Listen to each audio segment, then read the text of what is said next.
Prior to the suspension, this honorable chamber was in standing finance committee. We revert to such.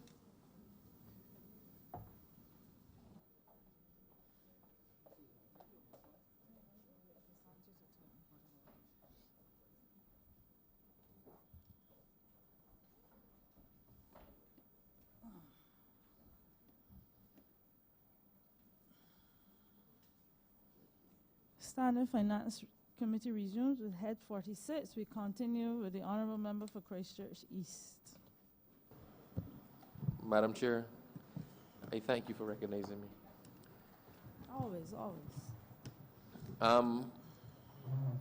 Madam Chair, unfortunately, my friend like me suffers from the dominance of one part of his ministry over all of the rest of it. Because in the same way that people seem to think I'm the Minister of Water and Sewage and nothing else, I think he suffers from that slightly. So the couple of questions I have for the ministers, I'll just deal with the ones of personal impact for me first, and preface them by saying I believe the minister is doing a fantastic job in this innovative ministry in Barbados. It was important with what Barbados is going through as a country in the context of climate change, in the context of increased both in intensity and frequency hurricane season, a recognition of the fact that although we are 166 square miles, I think our economic zone extends 400 times that size, so we might be a small land area, but he can coin this phrase, we are a large ocean state.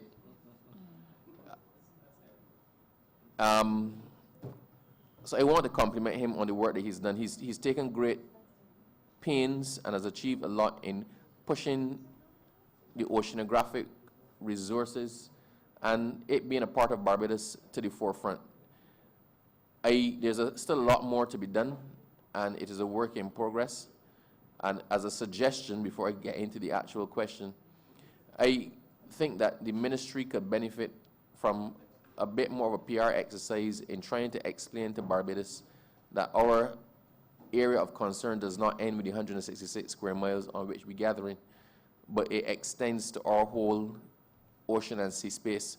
So when we do the beach cleanups and you see what comes in to the shore from the sea, or if you go snorkeling and diving and you see the amount of plastics that get caught up in the reef, or sometimes when an animal dies, like when a turtle dies and they do the autopsy on turtle, you see plastic or thing choked on a plastic bag. It would help us to understand that what we do inland finds its way into the sea, and equally what other people do finds its way to us, and what we do finds its way to others. So I would like to see from your ministry more of an awareness for children that the sea needs, and the sanctity of the sea needs to be preserved, not even just in the same way as we do on land with our basic sanitation, but even more so, because we are way more dependent on what is happening in our ocean than we are with what is happening on land. Having said that, I wish to ask the minister, I heard him talk about the development of the fishing industry and the fish markets and the need for haulage facilities, both for the fishing boats and both for the pleasure craft, especially where a disaster or a weather event is approaching Barbados. I did not hear him delve into specifics on it, and specifically with Oistins being the largest fishing community on the island and there being no haul-out facility, the fishermen in Oistins and the surrounding areas have to go all the way down to Bridgetown to get their boats hauled out. And then there's no storage there, so the boats get hauled out, and then they have to pay a good set of money to get the boats brought back up to Oistins, to the boatyard, on road transport. A haul-out point or haul-out facility or a hoist is critical to the continuation of Oistins as a fishing community and the fish market as an all-encompassing facility. So specifically, I would like to know what plans there are in relation to a haulage facility for Oistins. Thank you, first of all, Minister, for your very kind words. And I take the point in relation to putting the message more out there about some of the things that we've been doing. It is a point that I've been making very strong in the ministry. The PS sitting next to me told me that this year we're going to be intensifying the PR, so I believe that will address some of the issues you just raised. In relation to Oystins, I mistook you for a second for the Honourable Member for Christchurch South because he constantly asks me about Oystins. In fact, we had a meeting at Fisheries Department in town with a significant representation from the fishermen from Oystins, and as well as the Member of Parliament for the area as well. And we spoke about some of the plans for Oystins. And I did say that Barbados currently has only Concept Bay properly as our haul-out facility, but that we're working now on doing one at, we're going to finish Concept Bay, we're going to do one through the port, and hopefully the port will speak to that. And maybe we're going to add, not a haul-out necessarily, but a proper pull-out at Pile Bay as well. But Oystins and Bridgetown definitely will need some attention. If we get the facility at the port up and running, it will address some of those concerns. But I know the people in Oystins have peculiar needs that they would wish to address. The reality is, Minister, there was a crane. There was a crane or hoist that was bought for Oystins to be able to do that kind of work. It was bought by the last administration for a cost of about $750,000. That hoist was never used. The hoist was bought, and it still sits now in the yard at Fisheries. And it was never used, and because it was never used, it is not functional in its current state. So that was $750,000 that was just pretty much wasted. It just sat there and was wasted.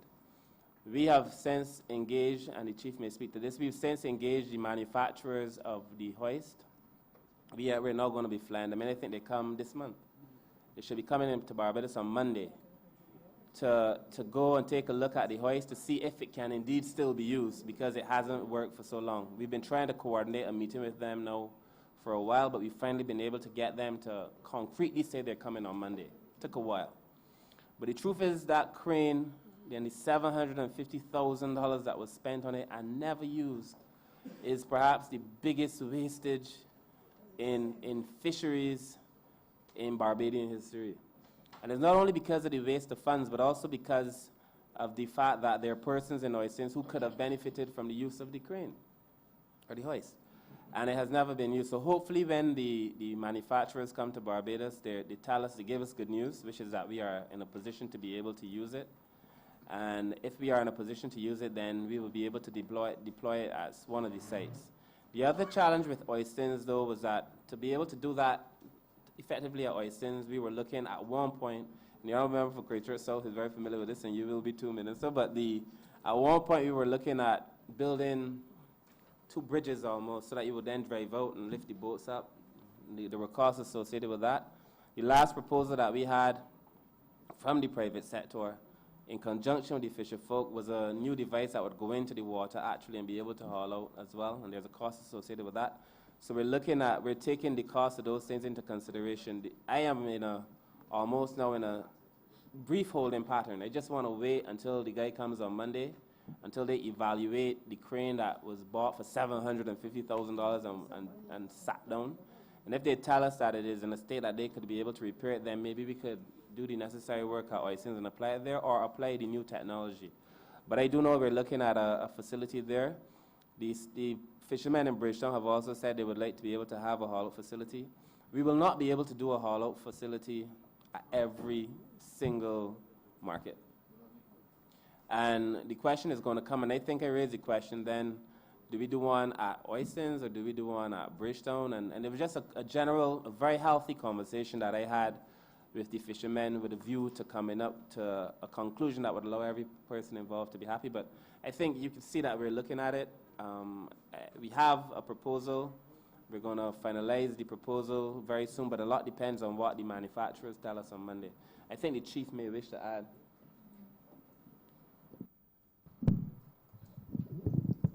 Thank you, Minister. If I can just add to give some clarity to the circumstances with respect to the current crane or the boat lift that we have. The Fisheries Division has been proactive in terms of the need for getting equipment which is tailor-made for the lifting and hauling out of fishing vessels. And it started with the equipment, the 10-ton boat hoist at Concept Bay. Actually, we had visited the facilities at the Shallow Draft in terms of being run by Trevor Hassel at the time, or Eric Hassel, sorry. There were, for example, we needed to identify equipment which was tailor-made for the marine environment and for seacraft, including fishing vessels. And this is where we would have started the process of building out proper haul-out facilities with tailor-made equipment for the fishing industry. In terms of the equipment at Concept Bay, that uses a tractor in order to move to be attached to the hydraulic hoist. This second equipment that we purchased in mind for hoistings, in terms of a 50-ton capacity, self-propelled. And we had technical difficulties in terms of the decision, in terms of the build-out for the slipway at Oistins. We had 3 options provided to us.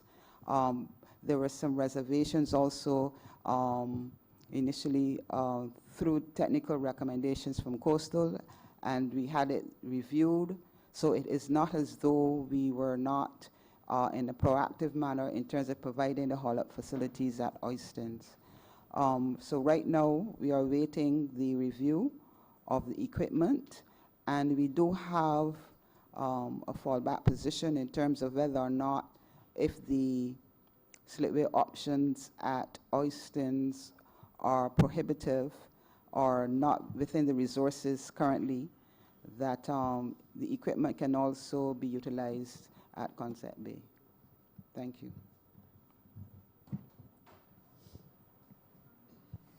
Oistins. Subliminal messages. Madam Chair, through you, Minister, the Deepwater Harbor and the port was one of the most important developments, investments in Barbadian history. It is perhaps, if we had to rank the 3 most important, it'd be up there with the ABC Highway. Actually, it might even be number 1 in terms of vehicles for the advancement and development of Barbados as a commercial entity and for our tourism product. I don't know whether studies have been done as to the adequacy now of the entire facility, but with the increased traffic that we're getting from the mega cruise lines, with the potential for bigger and better ships and the development of that industry, with the normal cargo traffic, I want to know what are the plans for the expansion of the port to facilitate passenger traffic and also commercial developments, and even what are the considerations to allow Barbadian businesses into the port for commerce and to expand the duty-free sector inside the port. And there's a lot to ask about, but it is something that we need to address to answer questions for a number of Barbadians, and also the accommodation of taxis. Thank you, Minister. Of course, the CEO, Mr. John Murray, will speak to the details of this. The vision that we have for Barbados in terms of cruise and cargo is that Barbados should become the #1 place of business. Barbados is poised to be the hub for all cargo activity and for major cruise ships as well. The facilities as currently exist do not allow us to realize those dreams. And the port has a new mission, part of it being to be the most green, most innovative shipping point in the Caribbean. And I think to be able to do that, we have to expand the facilities we offer at the port. We have to expand the service. If Barbados is to become more competitive, it is important that the port itself gets better at the business that it is in. And under the leadership of the chairman and the CEO in the last year, I think we've seen all the right signals being sent to suggest that we are serious about becoming the #1 place to do business. Barbados is ranked, I think, 132 out of 190 countries in terms of trade across borders. And a lot of that is related to the work that happens actually in the port. And in terms of our efficiency, our capacity to be able to turn over cargo and various things. I already expressed the view that we are separating cruise and cargo. I know the CEO will speak to that. Most of the cruise ships that are coming now are of such sizes that the current facilities cannot accommodate them, and we're discussing a northern berth as well, and we'll be able to do that when we properly separate cruise and cargo. We were looking at additional facilities as well for additional smaller vessels, like small yachts and so on, as well. So there are lots of plans in train for the port. The one that makes me most proud, and you know, we don't talk about it, is that in our revision, in terms of, and the opposition leader had asked about the pollution from some of these ships. In our revision of the shipping legislation, we are looking at reducing the sulfur that is produced by a lot of these ships. And to do that, the port has to be in a position to be able to offer clean energy. We're working on that as well to become perhaps the first in the region to be able to offer the clean energy to the ships as the ships move toward becoming even more green themselves. So there are massive plans in place. The CEO now should speak to some of the details of some of the things that's happening in the port. Thank you, Minister. Madam Chair, good afternoon, members of the House. We will be the most innovative green maritime hub in the world by 2030. That's our vision. At present, we are revising the port master plan. We had one rapid session yesterday all day, and by the first month of the new financial year, we will have a new port master plan. That plan envisions right now as I identified, $1 billion of major capital works over the next 10 years, including, and not that we intend to expend $1 billion on our own, we intend to create new partnerships, a lot of PPPs, bring a number of private sector entities into play, create the structure at the port. We call it the second wave of corporatization, in which we will set up a number of companies. We intend to democratize the ownership interests, create structures that would enable Barbadians to invest in the port. So, for example, we were talking about having an enhanced marina at the Shallow Draft facility. Currently, we have a jetty there, which accommodates about 30 catamarans and small craft. It is our intention to double the capacity, at least in that area, by a form of PPP, incorporate the careenage facilities there also, and create an entity that Barbadians could invest in and earn more revenue. There is a demand for that kind of facility in Barbados. The Port Master Plan and the planners have done their analysis, and they're looking at, there's an expectation that we should be able to move from 800,000 passengers that we manage today to around 2 million by the year 2030. So we've identified an area to the south of the existing port, which we're going to build a new cruise facility in a phased manner, and would enable the separation of cargo from cruise. Currently, cruise passengers look into the operations in the belly of the port, look into the workshop and so on. By moving to the south and creating a new facility there, we will create that separation that we think is necessary for cargo and cruise. And so currently we are in discussions with major cruise lines who have shown an interest, in investing in Barbados and in the port facilities. That's the Bridgetown cruise facility that we're looking at. That has targeted costs right now in the region of half that $1 billion I spoke of earlier. But we were trying to get that project reduced to around maybe $150 million US. We are also looking to build a cruise facility in the north of the country, in the Spikestown area. We would have had a town hall meeting. We invited expressions of interest. We have 6 entities submitted interest in that. Now we've had a town hall meeting to hear the views of all the stakeholders and all the others interested in this area. We will now issue requests for proposals to get detailed designs from these 6 entities. The intention is to be able to accommodate smaller cruise ships, bringing between 200 to 750 passengers, as well as super yachts. And we also want to have facilities for the fishing folk in the area. Despite Stone Jetty, as you know, has been dilapidated for some time. We've fixed it a number of times, but to no avail. Once the north swells come, it's damaged again. So we want to have a more comprehensive solution to ensure that we accommodate the fishing community also to the north of the country.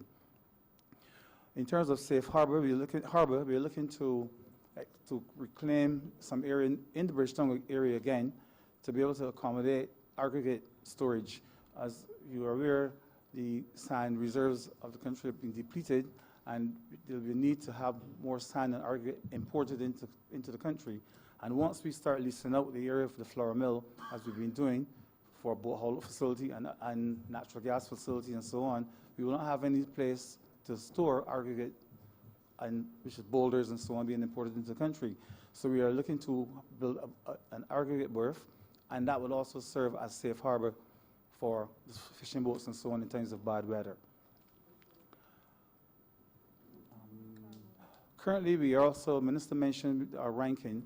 We are currently doing a number of projects in the port. One with the Commonwealth Secretariat, looking at the logistics flows to ensure that we iron out any bottlenecks.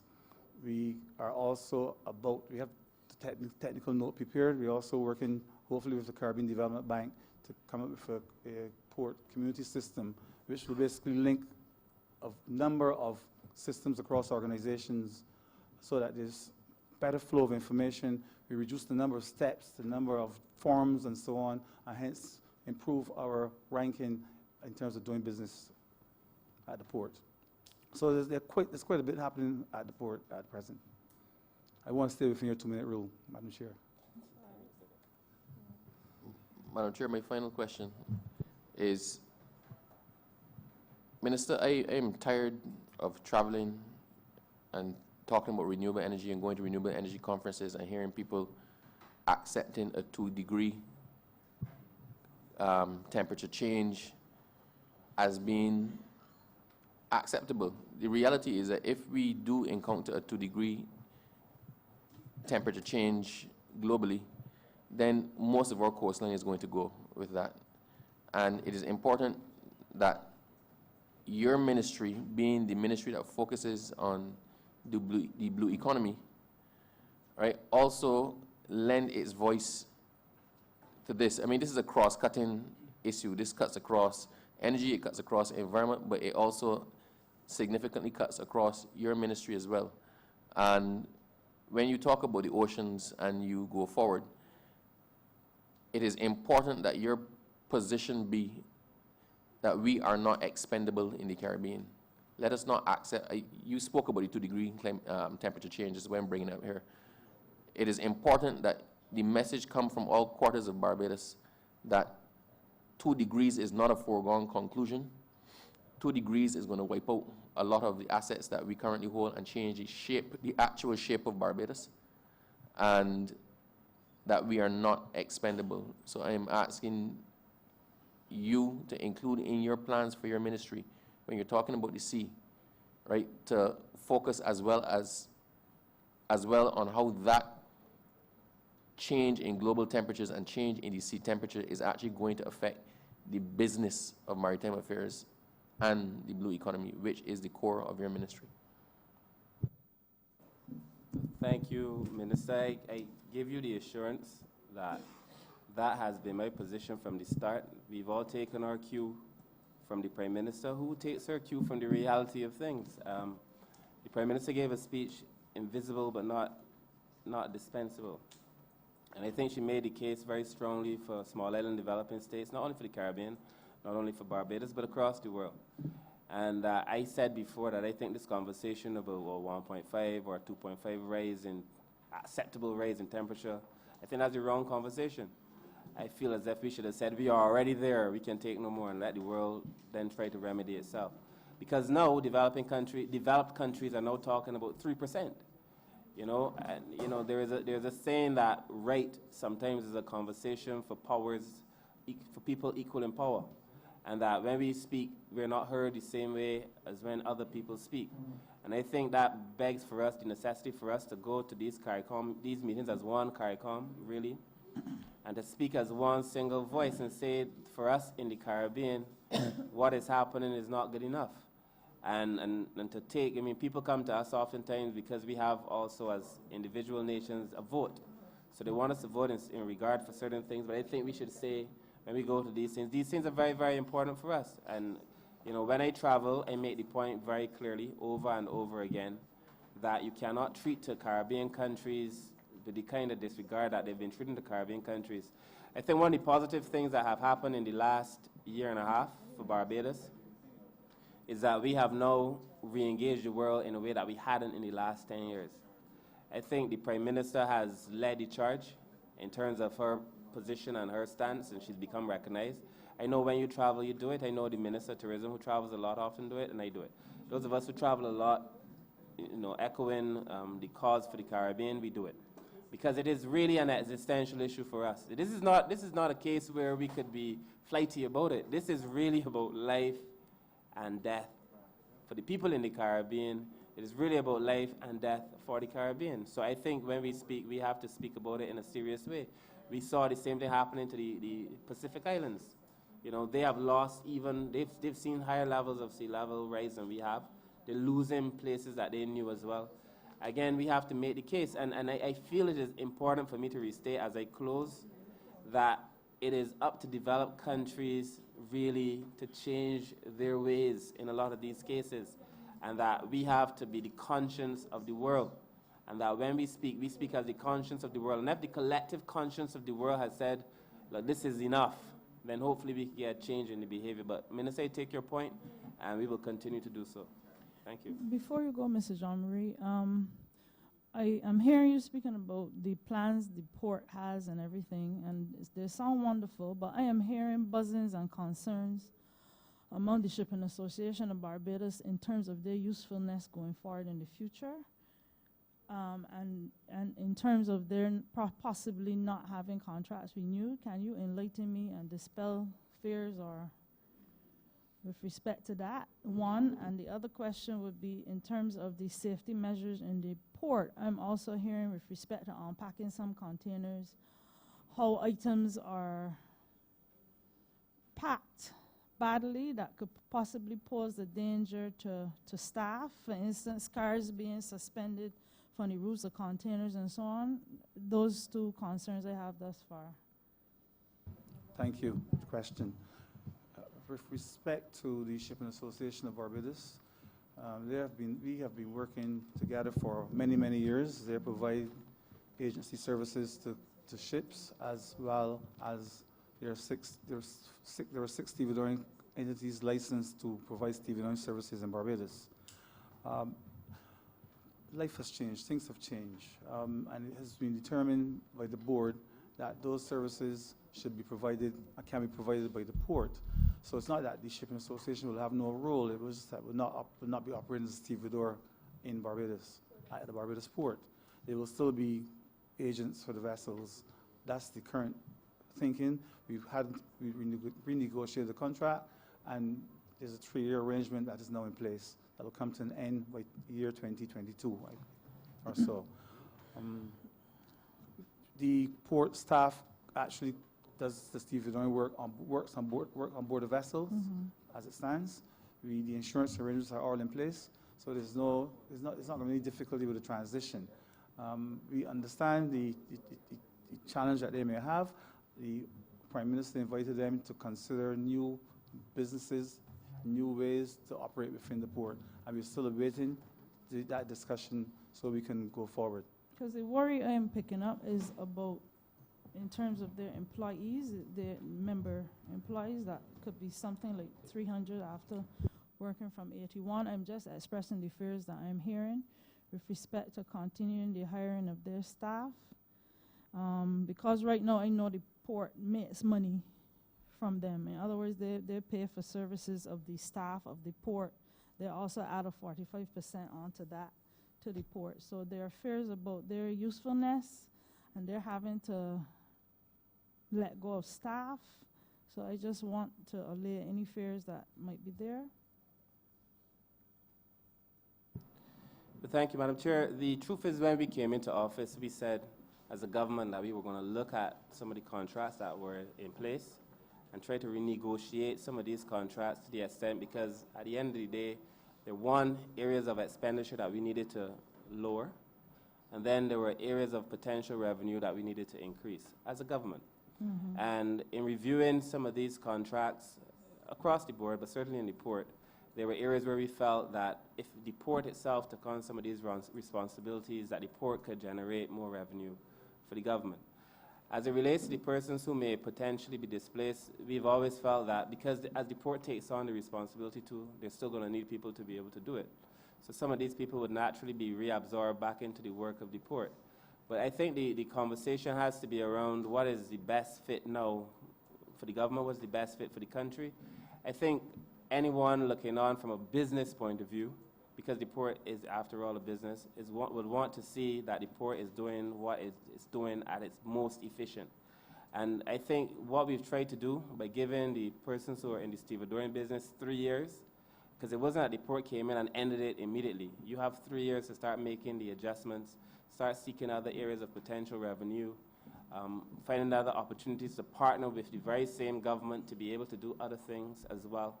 So while the nature of the business may shift, the amount of business that people may have may not even shift. In fact, people may get more. But it is important for the government, as you know, that we conduct ourselves as a business. So it was just a matter in that case of what would be the best fit going forward. Also, it was also a case where you want to be able to control the actual relationships with the persons who come into the port in terms of being more efficient and managing that relationship and increasing your efficiency. We feel we will be in a position to be as efficient or more than somebody else at a lower cost to the port. So that is all that was. But there was no ill intent toward the persons in the industry. But you know, all of us have to find new ways in our various agencies to be able to operate in a way that would allow people to live. Because you know, none of us want to send home anybody at the end of the day. But the same thing would apply if I were to tell you that we are taking a contract. For example, we're raising $15 from it. Then we could potentially take $30 from it. Then, you know, as a business person, you'd want to do what's in the best interest of the organization. So that is really what that was. But I must tell you that I think the port has done it in a way that is very considerate of the persons who've been traditionally offering that service. All right, yes, sir. And with respect to safety concerns, yes, we do have some persons who enter the port because the goods may not be safely stored in the containers. So we have to be careful when we are handling those such containers. We train our staff repeatedly. They are all certified, and they are alerted to these kinds of concerns so that when they're ready when they do open the containers for any eventuality. We try our best to make sure that we are safe about how we operate in the port. I even challenge you. And we haven't had, I mean, it's reflected, we don't want accidents. We haven't had too many serious incidents in the port in that regard. We know it's a problem because people do tie up old shells and so on of cars in the containers. And then we have to improvise in terms of how we maneuver. But we're confident in the skills of our staff to handle it. Okay. A little foggy, but continue. We continue with the Honourable Member from Christchurch South.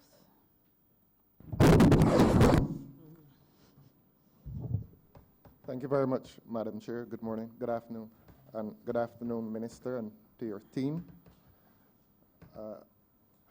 I feel constrained, Minister, to commend the fluency with which you speak on your portfolio, and indeed the authority that you appear to bring to the subjects at hand. I myself would not chide the member for Christchurch East for intervening on the matter of Oistins. His intervention really is a demonstration of the artificiality of constituency boundaries. He has a common interest, as I do, in Oistins. He probably knows that several of the fisher folk and several of the boat owners who operate in Oistins are from his constituency, as well as they are from the constituency of the member for Christchurch West Central. And to my left, I am being persuaded that some are from the constituency of Christchurch West. So that we all have a common interest, so that this question of constituency borders disappears on the matter of fishing. He did receive or elicit your response in relation to the boatyard and the hauling of boats out of the ocean, and we are extremely happy at your response, and we are quite willing to defer to the expertise of the technocrats. As you know, Minister, we have met with you several times. We have a very active and activist boat owners community there, and again, I want to say publicly, Minister, I don't mind saying this, that whenever we call, you would come and meet with us. Your only concern was that your dog should be fed first, but but you always responded favorably, and I personally, Minister, want to thank you for that, for those many visits that you've made and the interest that you've shown in your portfolio, and more so in the existence of a healthy fishing community. So that you've answered the question that I had intended to ask as to the machinery for the haulage of boats. As you are aware, and as you may have said, the expense of haulage from Bridgetown to Oistins is a bit great, but apart from that, there's the hazard to which a boat is exposed when it is hauled from Bridgetown up the ABC Highway and down Oistins Hill. There's always the risk of damage to the boat. So I would move from the boatyard and go to those who are less well off within the Oistins community, Minister. And again, to publicly express gratitude to you for coming to Oistins and making a promise and keeping the promise. I admit that as parliamentary representative, I was a little nervous when I promised the people there that the fish market would have been upgraded. You're not a minister, I'm not a minister, and I make the promise, and you feel imperiled that that promise may not be kept. From me to you personally, I want to express gratitude. I want to express that gratitude on behalf of the fisher folk who operate in that market. Not only have you installed new counters, but you have brought dignity to the lives of working people, and that is essentially what it is about. I bring you the good news that they're extremely happy today. I bring you the good news that they're extremely happy with you, and as a result, I have been a minor beneficiary in those expressions of gladness. So I had to get that off before I came to the other issue of the jetty. They've been making complaints. You and I have discussed this, and and you've given assurances again. If again, Minister, on this point you have glad tidings to bring to us, even at this time of year, please feel free to do so in relation to that jetty. Yes. Thank you very much, Honourable Member for Christchurch South. I recall when we visited Oistins at the time, it was your passion, I told you this at the time too, your passion for Oistins made it incumbent upon me to do the things that you requested of us as a ministry to be able to do. And the truth of the matter is that Oistins market was in such a state, it was almost shameful that somebody could leave the market at Oistins in the kind of state that it was in. It was really, we found on the countertop there were broken tiles. And if you're serving fish, as you know, if you have these broken tiles with the grout in between, the presence of bacteria must have been overwhelming. The possibility of salmonella, all the cupboard doors were broken off, the runoff, it was just bad. And we've been able to change the countertops. We spent, I think, at last count, we were over about $400,000 in Oistins. In terms of the changing the countertops that we use commercial quartz. In the interim, we're going to use an aluminum, but then they said it would rust in the corners. We used a PVC board to make up the covers. we're doing the staff quarters, but we've done a lot of work at Oistins, but there's still a lot of work to be done at Oistins. And if you look at the estimates, Honourable Member, we have work still in play for Oistins during the course of the year. So we will continue to upgrade Oistins over the next year. One of the things that I said at Oistins, and I say all the time, is that we cannot leave the fish markets in the state that we came and found them, because people have to go to work there every day. And the history of Barbados and our relationship with the sea and our relationship with the fish tells me, at least, that if we care enough about ourselves and where we came from, that we had a responsibility to be able to upgrade some of these markets. And Oistins now requires further work. What I want to do at Oistins is to close it off on evenings, because we know there's some people who use the market for reasons other than trading in fish. And I would like to be able to, so I want to close off the market on evenings. Of course, not on Friday when people want to use Bay Gardens. We also want to be able to fix that jetty. Now, we have a relationship with the BNOC. BNOC has agreed to partner with us to do some of the work on the jetty. And we will be in a position to start that work very soon. In closer discussions with the BNOC, they weren't covering as much of the work as I would have liked. And the Honourable Member with responsibility for energy might be able to speak to them so that they do a little bit more of the work. But we also have some funds that we could put toward the jetty. But I know by the end of the year, the Oistins jetty would also be rectified, at least some of it, because the jetty is almost like the umbilical cord, really, to the market. If the umbilical cord is damaged, then everything else is damaged. So we have a responsibility to fix that jetty. I would like to be in a position, I wish, and I thought I had been in a position originally to say that it would have been fixed entirely by the end of the year. But certainly a lot of the work on that jetty will be done by the end of this calendar year. In relation to the other things that we have to do at Oistins, Honourable Member, you know that I am always willing to talk to you. And as we go forward, as the other issues arise at Oistins, we'll work them out one by one. Thank you. Thank you very much, Minister. Yes. Minister, the boardwalk, and I think Dr. Brewster would have made some reference to the boardwalk, and we're extremely excited at the proposal in relation of boardwalks in two areas of the constituency. Certainly the stretch from Christchurch West up to St. Lawrence Gap. That is, for us, a proposal that is very, very exciting. I want to say to you something that Dr. Brewster knows, though, that there is a group of us who met recently, and with some credit to Dr. Brewster, he did inform me of this meeting, and I attended. It's a non-governmental organization of persons who met to discuss beautification of the area stretching from the police station down to that jetty itself, in fact. We have called it a coastal walkway, the beautification of Oistins, not for the fisher folk this time, but for the people who visit Oistins and recreate in Oistins, and indeed the residents of Oistins.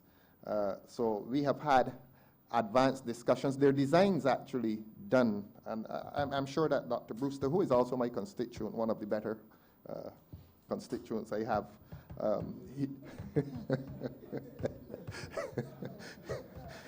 he can expand on the proposals. You see, Oistins is not, while people live there, it is not only for the people of Oistins, but we welcome all of Barbados to Oistins. I spoke with the Honourable Member for Christchurch West Central this morning. I had no idea that he would come here and mislead the House by saying that West Central is the epicenter of Christchurch.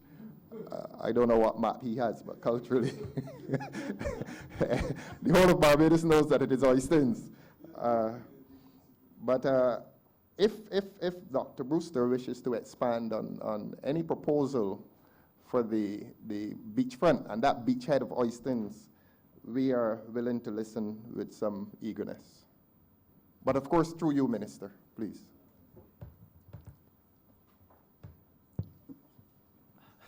Thank you very much, sir. As part and parcel of the additional design work for the Coastal Risk Assessment and Management Program, What we're looking to do in Oystins is we're planning to build the beach area just behind the Bay Gardens and down to the most southerly drain by the fish market, to rehabilitate that space, to slightly widen it, and to also try to deal with the drainage issue where the sand actually goes up and blocks that drain at the southernmost extent of the fish market. The other drain that actually separates the old bus terminal from the area close to where the fishermen like to do their dominoes, etc. That drain is also going to be looked at, and there might be a need to actually consider the redirection of that drain to another location. But the real intent is to try to ensure that the clifftop area that runs along behind the old bus terminal is retained as like an open window for the public to use and enjoy the vista. And then down towards the location out behind the old licensing authority, there's an area out there that we're looking to try to widen the beach along that coastal frontage to allow for more recreational space in the shore area by the small beach to the west of Miami Beach, to have a more widened area for beach recreation along that coastal space as well. So it will be a transformative in terms of the area itself. The intention is to keep the actual frontage open for the public and having some form of walkway, whether it be boardwalk or paved access along there with chairs and benches to allow the view to continue for the public to enjoy, and also have that done before that space could be lost for commercial gain, but to ensure that the residents in the area would then have almost a continuous access along the cliff top from the same Miami Beach all along the frontage down into the Bay Garden in an effective manner. We know that the drains there are the biggest problem because of the blockage with the sand that's happening, and there may be a need for small fluidizers or a mechanism to ensure that they're kept free. But the one especially by the fish market is a concern, because when there's wash down from the fish market, a lot of that water material is retained because of the sand blocking that drain, and it needs to be flushed regularly. So there would be a drainage facility provided through a redefined headland structure that will allow for free flushing of that drain on a regular basis. My final, Madam Chair, thank you. I could not let this occasion escape unless, Minister, I've paid tribute to you and your willingness to assist the Oystins project. And I could not let the occasion escape unless I also paid tribute to your former PS, Mr. Ezra Reed. One day he stood up and gave me a lecture as to the concept of the blue economy. So I want to pay tribute to him. I want to say to you that there are times that I do not call you. I call the members of your staff and Mrs. Leslie. I want to pay tribute to her as well. It helps when you've gone to university with somebody and you see them later in life. Mr. Leslie, who is present at all of the meetings when we do the boatyard meetings. Mr. Bernard Steele, I have to pay public tribute to him as a leader in the fisher folk community. And Mr. Willoughby, who's retired, again, it helps when you've gone to university with somebody and you see them later in life and you have easy access to their expertise. I wish him a happy retirement, Minister. And indeed, I wish all of your staff at Maritime Affairs a happy existence under your very easy leadership. So I would come finally then to I'm so happy with all that I've heard here today, Minister. I'm very, very happy about it. So I would come, the worst news and it's not bad news, but it is an apprehension. There's that vessel that bursts off the coast. I believe it may have something to do with petroleum going to the airport. And I don't know if this is properly for you or for the Honourable Member for Christchurch East, but we in Oystins, and those who work and recreate in Oystins, want always to be given the assurance that proper safeguards are always in place against pollution by that ubiquitous boat that is always out there against spillage. We want to be sure that there are safeguards in place. I'm obliged to you.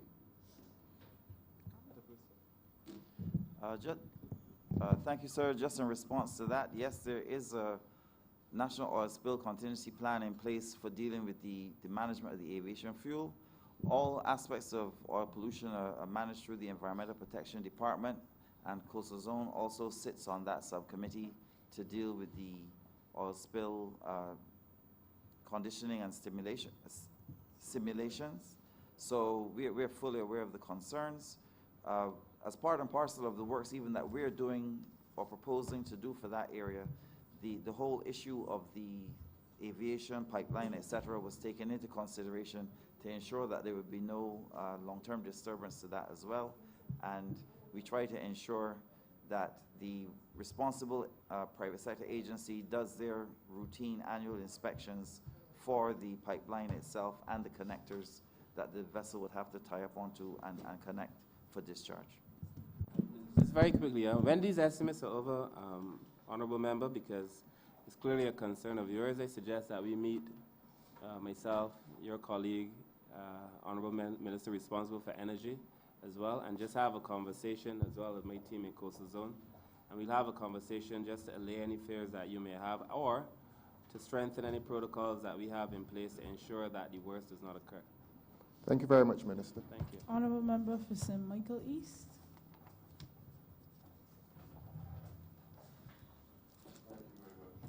Thank you very much, Madam Chair. As I listen to the discussions, even in relation to spillage, it makes it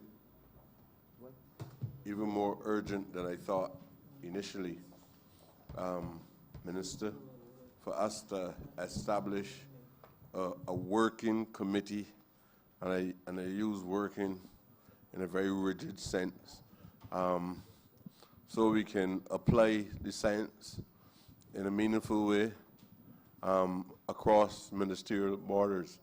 I know that we have a number of committees dealing with specific things, but I believe that there's a lot of creative ideas that which we have to apply to modern challenges, probably that never confronted us before. And I feel that is a necessity for us to have a working committee where the scientists within the different departments can meet on a regular basis and use the intellects in order for us to address a number of issues. And obviously, we need also to include, and I know we have some committees, but I'm talking about working committees. We need to also engage the University of the West Indies to be part and parcel. If we can do that, I think we'll be able to create some new paradigms that will be very relevant to some of the challenges that we are facing. The other point I want to make, I don't even want to put it in a question, I can't. Minister, we work in a very integrated manner on issues related to the coastal areas, the beach, and so on. Sargassum, this nuisance that recently invaded the shores of Barbados and disrupt the lives of fishermen, the tourist industry, and the general environment. I think that we have to come to a quick solution. I know you made a number of proposals, but quite recently we had a regional meeting at the Hilton Hotel. One of the sovereignties in the region indicated that they were experimenting with the sargassum, and they were producing a special block, which is similar to what we use for, we use with cement, a block that can be used for housing development. And I have not seen any of the blocks. I don't know if anyone in here, in the ministries, saw any of the blocks, but I saw pictures of small low-income houses being constructed out of the material of sargassum, and I think is an experiment that we ought to work in a very meaningful way, rather than just talking about it. we'll be able to apply the knowledge which we have to see if this could be of any use, especially to the construction of low-income houses. But obviously, I know that constructing low-income houses at this time, we have to take into consideration climate change. But we could benefit from that source of the sargassum seaweed. And if it is possible, I think there's an area that we need to work closely to see what positives we can get out of that. I want to also suggest the concept of fish farming. And I say this because I am at present, through the ministry, working in close collaboration with a NGO body, and that body is carrying out a pilot study in an urban community on the development of shrimp. And they're hoping that they'll be able to, through this pilot study, look to see all the challenges that they're likely to face having to do this inland. I don't know if they use fresh water. I don't know if they use seawater, but the scientists will be able to work along with that group, that NGO, and work along with the Ministry, Maritime Affairs. We can work together, the UE as well, so that we can help those young men to come up with not only looking to see if we can grow them up to the sizes that we consider to be a reasonable size, but we can also look to see if such a project can be fully commercialized and at a profitable level as well. So based on that kind of information, I believe that that is a sound justification for why the ministries must work, and we must not run in different strands or silos or anything like that, because I don't strongly believe in the compartmentalization of units of the government in the way in which they run sometimes.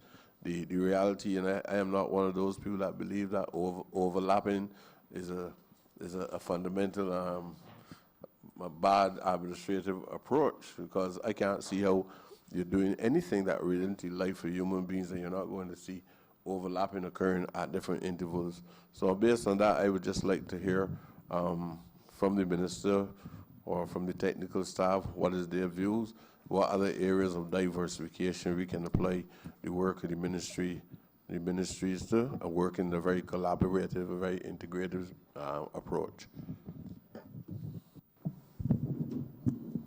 Thank you, Minister. I know, as you said, we work fairly closely together. We share ideas officially and unofficially. And the ministry works very closely with your ministry, too. There are a number of committees that my people sit on, that your people chair, and other way, vice versa. Some that we chair that your people sit on. A lot of my staff came out of your ministry, so they actually have natural friendships and relationships. So they're very close. But I think I take your bigger point, which is that we have now to, considering that we work so closely together and that the issues relate both to your ministry and to mine, that we have to work even closer to be able not only to remedy some of the challenges that have presented themselves in the last year, but to maximize some of the opportunities that we perhaps have not properly maximized as well. And so I take the point, Minister, and that we could perhaps have a conversation about just setting a standing committee at the ministerial level, whereby we look at some of these larger policy issues as we try to resolve some of these challenges and maximize some of these opportunities. In relation to the sargassum, no, I have not yet seen the bricks, but I've seen people doing amazing things with sargassum internationally, some in the region, and also some here locally in Barbados. As part of our management plan for sargassum, as you know, in terms of managing it, the amount of it that is on the beaches, NCC takes responsibility now for the ones that are most populated with sargassum, being in the north, the River Bay, mostly on the East Coast as well. Because NCC has the machinery to be able to move the sargassum. When sargassum comes, sometimes sargassum could be 6 feet thick.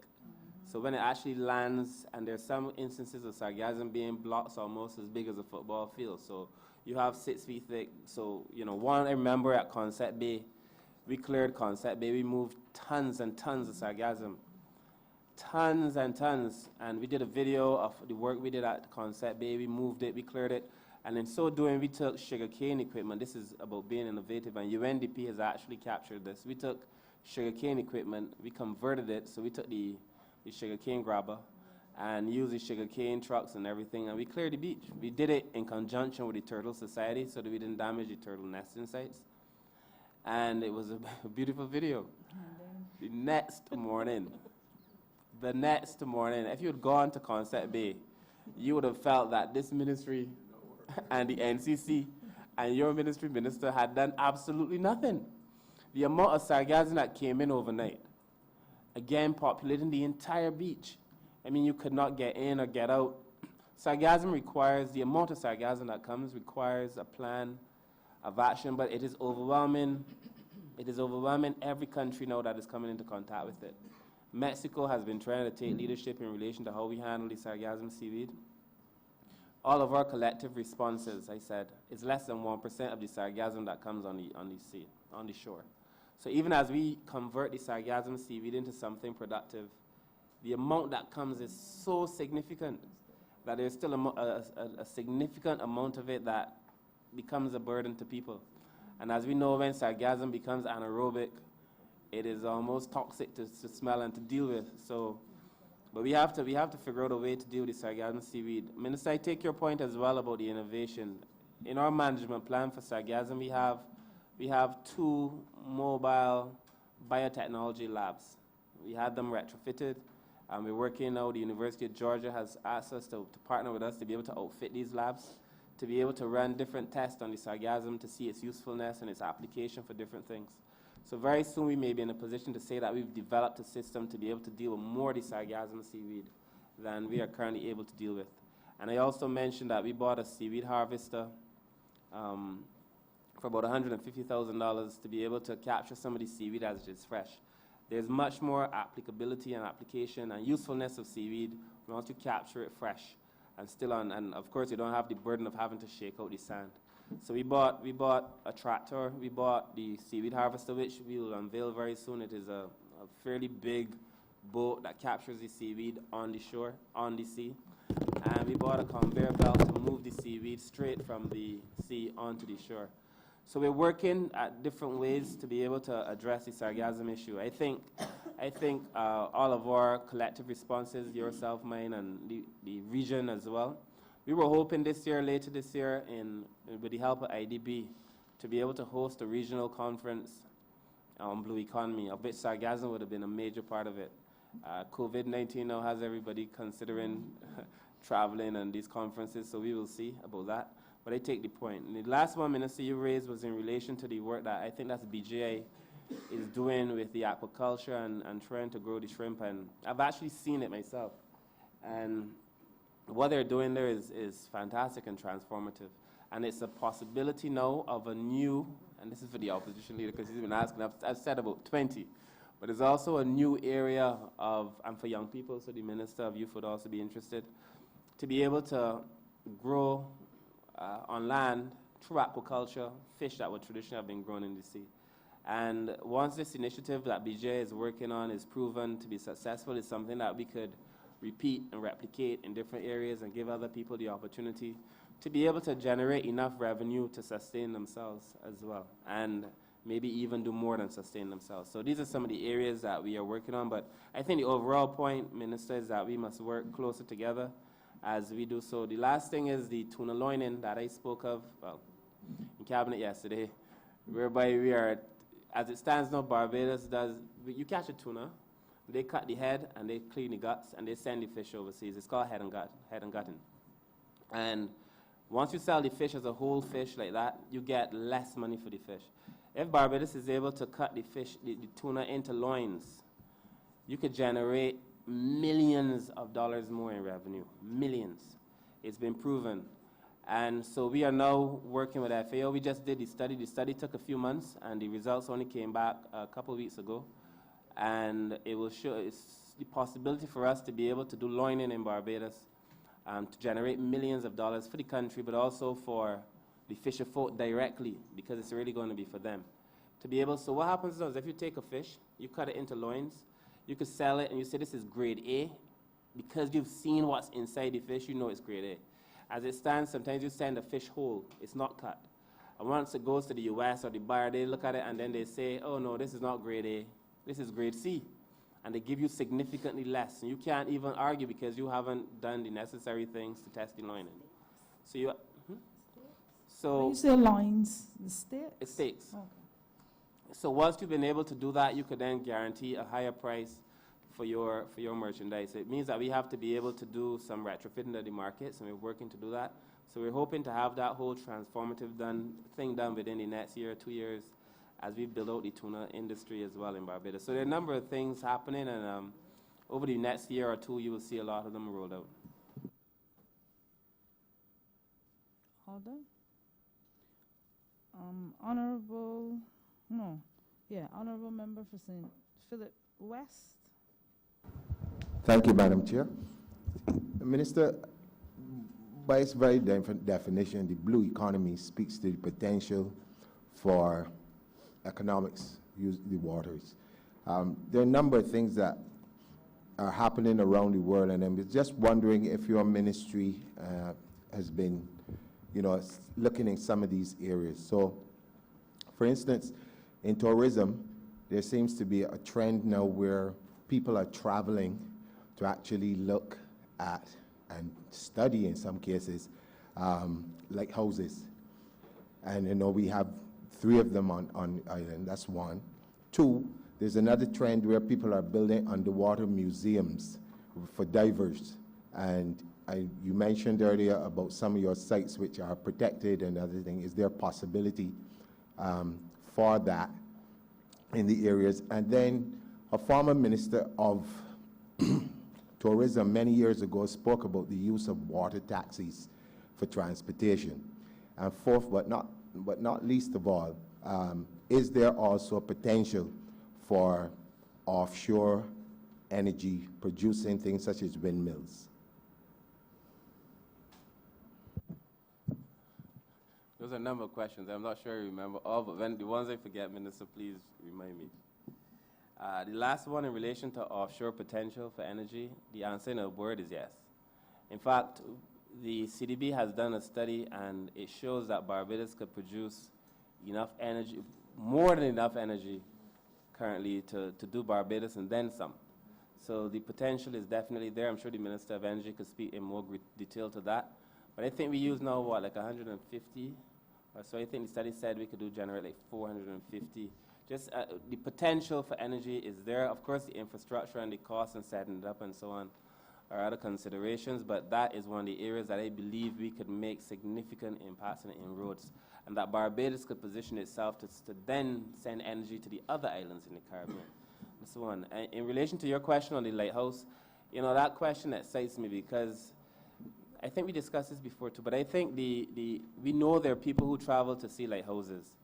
And Barbados still has, in great condition, we have 4 lighthouses, and the one at Hilton is controlled by Hilton, and we control 3. But Barbados now has 4 functional, still in fairly good condition lighthouses. We could make a tour of the lighthouses, starting at Hilton and going all the way up to the north, and stopping at different sites along the way as part of our tourist product, but also as part of the product that we offer to Barbadians. The lighthouses I think we visited the lighthouse, Madam Chair. Yeah, I think we visited the lighthouse, so that we realize that there is potential for opportunity there. And also, once the lighthouses become active, there's then the possibility that the people in the area could also build businesses around the lighthouses, because then it would have people coming to visit the lighthouses. I had asked about the trend of people building now underwater museums for divers. I will let the head of coastal deal with that. Thank you. Yes, Minister, that is a very valid opportunity that could take place. We've already had an application for one tentative structure, as in a statue, to go in a location for the establishment of what they were calling an underwater cultural museum.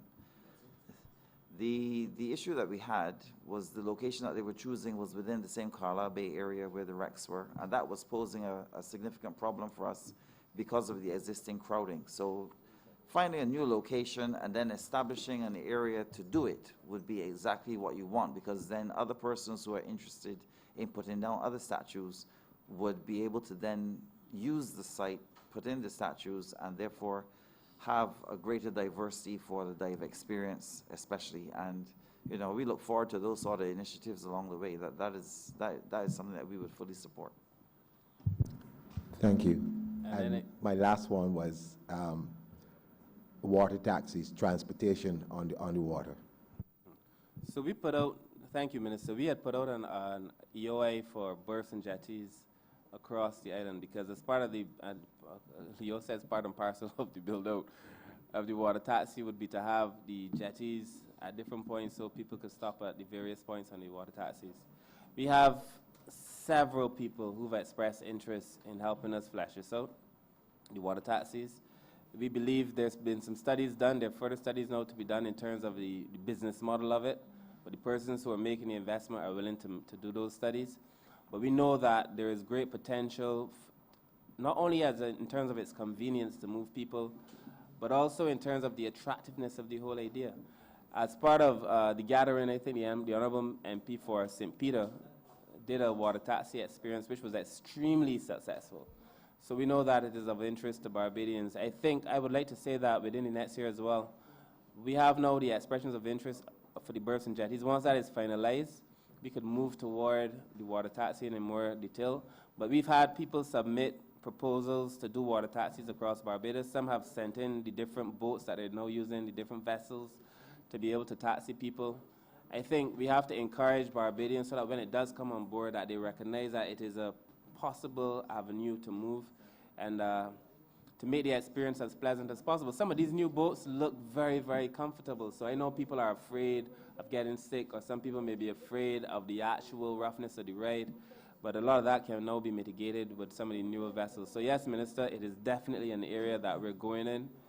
I'm hopeful that we will be able to build it out again through partnerships. And I think that's the important thing. A lot of people are saying, how are you going to be able to do all these things? But we're working with partners who are willing to put their money where their mouth is. And therefore, we are able to build out some of these things. But thank you for the questions. Thank you very much, Minister. I just want to wish you and your team continued success. Honourable Member for St. Thomas.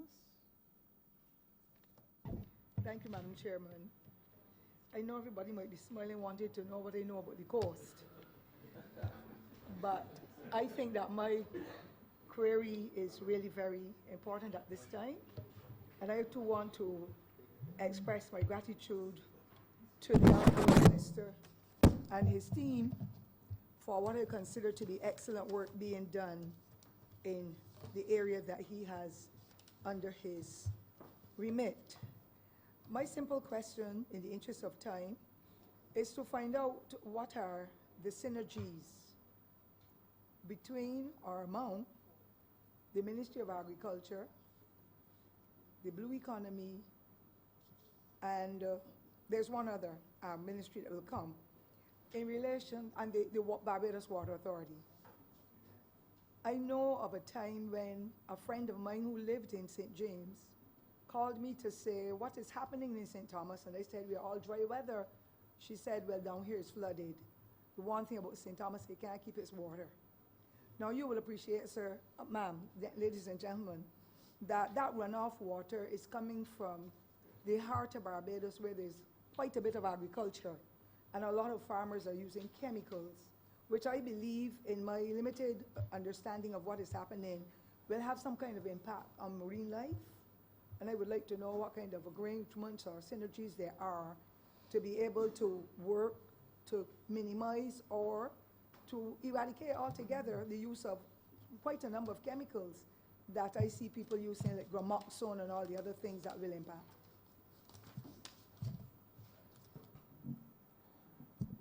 Thank you, Minister. And that's a very good question. I think the relationship between the ministries, specifically Ministry of Agriculture and the Ministry of Maritime Affairs, is such that it works both ways, because as I said earlier when I spoke about the silage, we will be able to take fish silage and feed animals. So there's a case whereby you could take, we develop a solution in one area and remedy a problem in another area. And I think that is going to be part and parcel of the way we build out the blue economy in relation to agriculture. But we also meet with the minister fairly often to address some of these issues, bearing in mind that markets previously sat under the Ministry of Agriculture as well. So we also have that natural relationship. In relation to the work we do with the Ministry of Water Resources and Energy, we speak primarily more on energy. I think I take your point, however, that the situation with the runoff is problematic. There is, and it's accepted anywhere really, that the level of nitrates found in some of the products being used in agriculture is damaging to the environment. I know the minister knows this. We had the conversation about it. But the world is already making strides to reduce the level of nitrates that can be found in a lot of these animal products anyways. So that even as the world makes the recognition that the damage is not only now about what you feed the animal, but it's the consequences of it. And so I know the minister has already talked about bringing a restriction on some of the products that are being used, but we want to do so in a way that is manageable so that even as we ban certain products, we have alternatives for the use of persons in the industry as well. But I feel very strongly that we will not get very far in managing what we're trying to manage in terms of the nearshore management, in terms of our coral, in terms of the quality of the water, if we do not start treating seriously to the runoff and the full watershed management. And, we've spoken already too about being able to capture some of the water even before it gets to the sea and to use it for other purposes. But I think that watershed management conversation is vital. And the nitrates in the water is vital. Managing the nitrates in the water is going to be essential. We've spoken about the number of ways that the Coastal Zone Management Unit and their associates are trying to rebuild coral. Some of the coral has shown the capacity to be able to survive in waters that contain pollutants that they probably should not contain, but we would like to be in a position to manage the level of nitrates in the first place. So I do think that at some point we're going to have another conversation about that. The truth is, though, that because we've been using these products for so long, the quality of the water of the soil in some cases is saturated, and it will take a few years or months at least, but I think years, for the nitrates in some of these things to be, or to use a different plant as we breed, grow plants to be able to use those nitrates. But I do take the point, and I think it's going to be parcel of our blue economy management, because the problem in the near shore, a lot of it is really the runoff from the land space. It's the land-based pollutants that is really causing a lot of the problems in the near shore. And we have to manage those. We have to manage the bacteria level that is also in the water. It's also part of the reason we're trying to ban plastics. It's a really comprehensive conversation. But I think we've already started the conversation, Minister, and we are working on reducing it.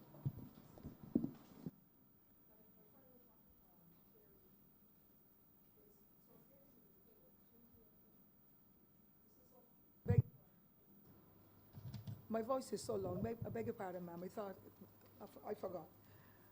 My other query is associated with the port, the Barbados Port Authority. About 3 years ago, I was on top of the hill by Hines Hill to bring you down to the university. And I saw so much flame. I was ready to call the fire service to find out what was happening. And as we proceeded down the hill, we got to find out when we got on Spring Garden that there was the burning of refuse. And you could see the flames and the smoke and so on. I just want to find out, I know we're into harsh economic time, but I also know that a lot of people suffer from asthma. And I also know that the SO has a massive set of tanks with petrol and so on. I want to know what plans do we have for the future to minimize or to eliminate altogether the burning of refuse in that way, so that it makes it better for healthy living and for safety, not only for those in the boats and the ships that would be in the outer harbor, but indeed the residents who are living along the Rihanna Drive and so on and so forth. Madam Minister, I take the point. I will let the the CEO speak in great detail to what we're doing there. I think you're talking about the black smoke that you see go up in the air. I've seen it. All of us have seen it. So we've had conversations in the port on this, and I think the CEO should be able to report some progress. Thank you, Minister. As you know, we are signatory to the IMO Convention, MARPOL Annex 5, in which we, as a country, have to have port reception facilities at the port for waste from ships. At the same time, we have a public health concern, and the port health people don't permit garbage to leave the port to go into the country, of course, in order to protect the country from any diseases and so on. So we have to dispose of the garbage at the port, and the way we do so is by incineration. We have an incinerator that's over 25 years old and is very much at its end of life and is not capable of burning all the garbage generated at the port.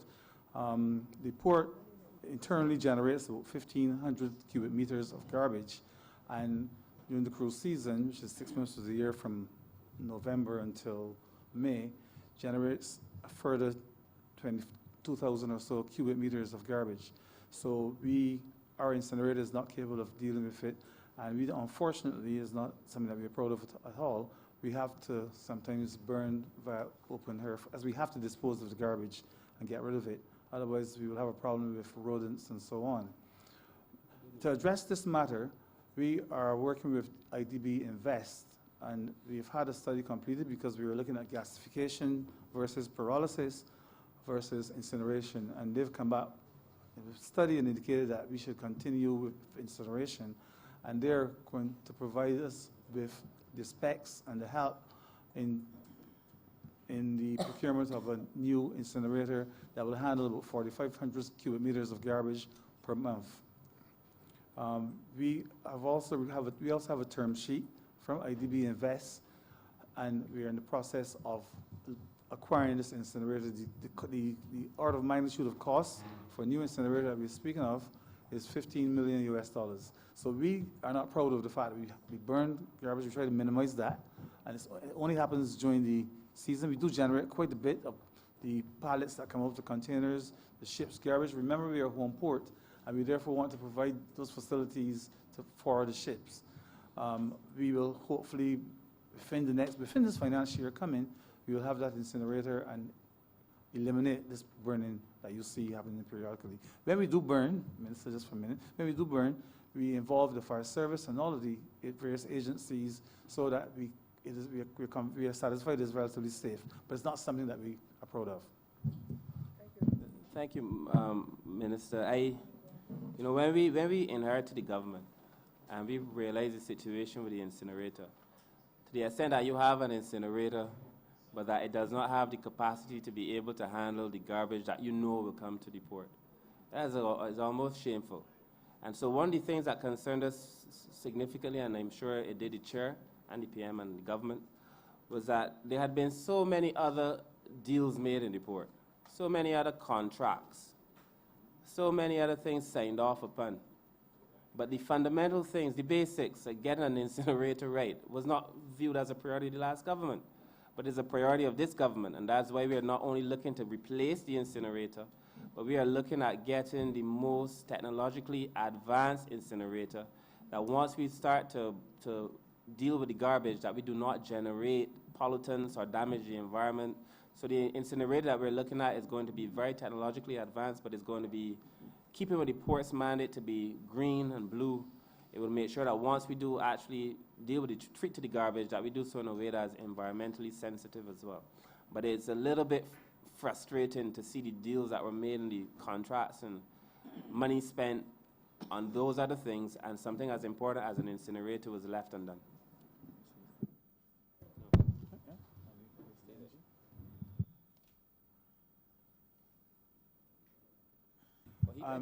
Just wanted to add that the incinerator we're looking at will also have a waste-to-energy component, where we will, with that volume of garbage, we expect to be able to generate enough energy that would take care of 20% of the energy bill of the port. I remember for St. Michael Southeast. Thank you, Madam Chair. Honourable Minister, I too would join others in congratulating you on your stewardship thus far. It is a new ministry. It is one that is perhaps unfamiliar in terms of the language of the blue economy to most Barbadians, but it is one that I know that your heart is in, and that I think has been coming out certainly in a number of your remarks on this area. As Minister of Education, my concern, and certainly I think one that is perhaps we would express in education, is how is the ministry pursuing initiatives in relation to young people and being able to get the younger generation to understand and appreciate the blue economy, what it means to them, and certainly what it means to Barbados. Obviously, they're the next generation that's going to have to take over from us. I know there are some initiatives that are in the school, but I'm just curious in your estimates whether in terms of your research, in terms of your initiatives, whether you have actually prepared and positioned yourself to be able to enter the schools and to do more work within the schools than you presently do. Thank you, Minister. I also I appreciate your comments about the work you're doing in the blue economy. Of course, you know how I feel about the work you're doing in education. Significant work as well. So the Ministry of Maritime Affairs and Blue Economy, the challenge that we have, if I could call it a challenge, is that things that children accept easily, adults do not accept as easily. And if the Ministry of Maritime Affairs and Blue Economy is going to be successful in the long term, then the ambassadors for the ministry must be young people. Must be young people. They get it. And to answer your question directly, I have now visited several primary schools on invitation, private and public, and been invited to see different schools doing different things in the blue economy, some doing so much innovative work. Unknown to me, you know what I mean? I would just get a call and say, could you come and see this work? And so I've visited, I know my team has visited several schools as well. In relation to being able to go out into the schools, one of the things that we accounted for in the ban on plastics was to have young people as ambassadors. And we have to approach the ministry in a serious way about coming through the schools to be able to speak to some of the principals, but also to speak directly to the children to become ambassadors for the ban on plastic at a number of the schools, and to do a small competition in the schools that we're hoping to do this year in relation to the ban on plastics.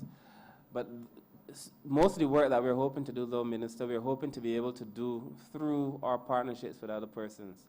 We had, in the estimates, we'd allocated some funds to support other NGOs, and we've been working with the Blue Green Initiative and others. And you would have seen in the newspaper recently, the Blue Green Initiative was at a particular school, I think it was Blackman and Gollop. And the PS was at the meeting as well, where we contributed significantly to that. And through the BGI, we're going to be going to various schools and talking about the blue economy and what it is, and so that we think we can reach people through these partnerships effectively. And we're going to be doing a number of schools over the next year. We've also been working with the UNDP. UNDP has been doing significant work in the blue economy. In fact, while I was here, I got a picture of UNDP at a school. I'm not so sure which one it was.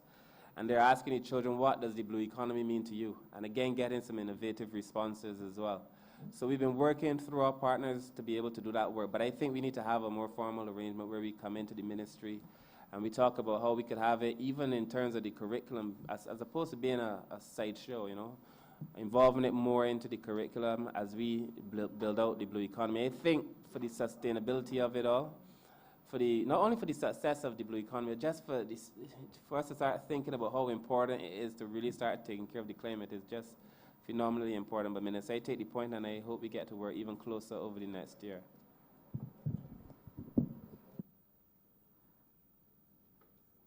All done. You're done? All right, Honourable Minister, you're allowed to, you can do your wrap-up now. I won't take 10 minutes, certainly. Okay. Madam Chair, I want to thank you for the opportunity to present our estimates. I want to thank the Leader of Government Business for the management of the whole affair as well, the Opposition Leader for his questions. I want to thank the Opposition Leader for his questions. I obviously want to thank all the members in this honorable place for their questions and for the thought-provoking ideas as well, as we try to work together to build the blue economy. Naturally, I have a great debt of gratitude to the people who sit beside and behind me, who in many ways do yeoman service for the country, who work beyond the call of duty. I must tell you, I am very, very happy with the team that I have to work with. I think we're going to be able together to do something transformative. I take note of the MP from Christchurch South and my former PS, Mr. P.S. Reid, who is now in the Ministry of Small Business, but I also want to thank him for the work that he did here as well. I think over the next year, 2 years, certainly, as we concretize some of the plans that we've been doing in the last year, Barbadians will come to appreciate in even greater abundance the work that we've been doing. I recall, and I always remember when I was announced as Minister of Maritime Affairs and Blue Economy at my constituency office, my entire team of persons going, like, what is that? Like, what is this that the Prime Minister has given you? And I think they did not realize then, but they realize now that in a way it has been a gift, but that it is indeed a necessary thing. The staff would tell you that being able to pay attention in greater detail to the issues in fisheries, because fisheries has always been an adjunct to the Ministry of Agriculture, being able to pay greater attention to the work we're doing in markets, being able to pay greater attention to what Coastal Zone has to offer, and treating to the port now as a business and moving toward the future to become the leading port in the region. These are the opportunities that are before us. We're also transforming shipping and making that different. I think in the next year or two, people will come to fully appreciate some of the work that we've been doing. But I just want to take this opportunity again to thank the Prime Minister for the opportunity to lead this ministry. I want to thank my team for the work that they do. And I want to thank the honourable members who sat through my presentation and who really assisted my ability to think about these things with their questions. So thank you very much, ma'am.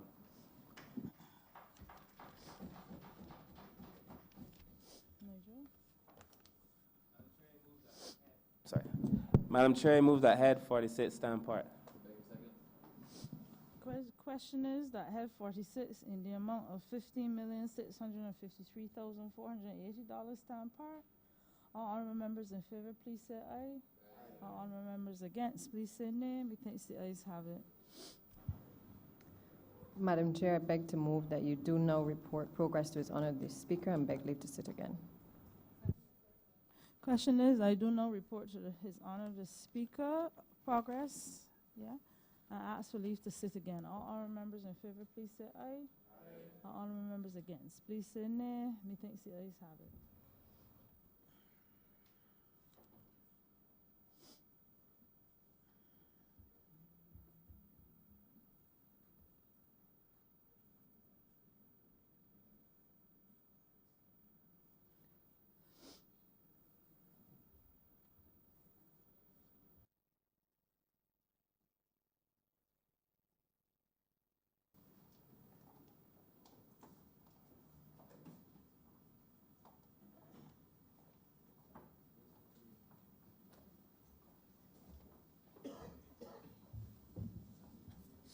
The Chairman of the Standing Finance Committee has reported progress and requests leave to sit again. Honourable Leader of Government Business. Thank you, Mr. Speaker. I beg to move the suspension of the sitting until 3:15 p.m. The question is that this honourable chairman will be suspended until 3:15 p.m. All those honourable members in favour, please say aye. Those against, please say no. Meeting the ayes have it. This honourable chamber stands suspended until 3:15 p.m.